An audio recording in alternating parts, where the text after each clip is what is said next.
Bad Blood: Secrets and Lies in a Silicon Valley Startup by John Carreyrou. Read for you by Will Damron. For Molly, Sebastian, Jack, and Francesca. Author's Note: This book is based on hundreds of interviews with more than 150 people, including more than 60 former Theranos employees. Most of the men and women who appear as characters in the narrative do so under their real names, but some ask that I shield their identities, either because they feared retribution from the company, worried that they might be swept up in the Justice Department's ongoing criminal investigation, or wanted to guard their privacy. In the interest of getting the most complete and detailed rendering of the facts, I agreed to give these people pseudonyms. However, everything else I describe about them and their experiences is factual and true.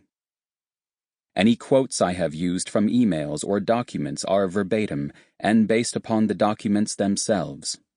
When I have attributed quotes to characters in dialogues, those quotes are reconstructed from participants' memories.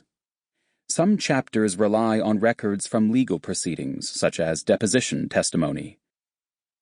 In the process of writing this book, I reached out to all of the key figures in the Theranos saga and offered them the opportunity to comment on any allegations concerning them. Elizabeth Holmes, as is her right, declined my interview requests and chose not to cooperate with this account. Prologue. November 17th, 2006. Tim Kemp had good news for his team. The former IBM executive was in charge of bioinformatics at Theranos, a startup with a cutting-edge blood testing system. The company had just completed its first big live demonstration for a pharmaceutical company. Elizabeth Holmes, Theranos' 22-year-old founder, had flown to Switzerland and shown off the system's capabilities to executives at Novartis, the European drug giant. Elizabeth called me this morning, Kemp wrote in an email to his 15-person team. She expressed her thanks and said that it was perfect. She specifically asked me to thank you and let you all know her appreciation. She additionally mentioned that Novartis was so impressed that they have asked for a proposal and have expressed interest in a financial arrangement for a project. We did what we came to do. This was a pivotal moment for Theranos. The 3-year-old startup had progressed from an ambitious idea Holmes had dreamed up in her Stanford dorm room to an actual product a huge multinational corporation was interested in using.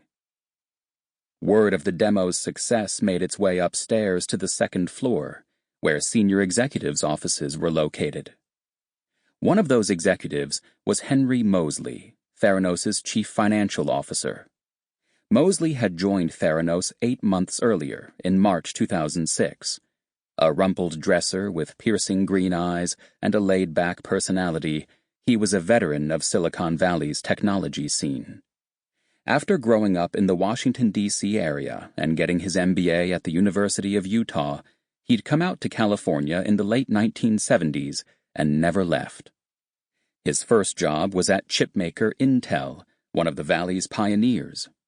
He'd later gone on to run the finance departments of 4 different tech companies, taking 2 of them public. Theranos was far from his first rodeo. What had drawn Moseley to Theranos was the talent and experience gathered around Elizabeth. She might be young, but she was surrounded by an all-star cast. The chairman of her board was Donald L. Lucas, the venture capitalist who had groomed billionaire software entrepreneur Larry Ellison and helped him take Oracle Corporation public in the mid-1980s. Lucas and Ellison had both put some of their own money into Theranos.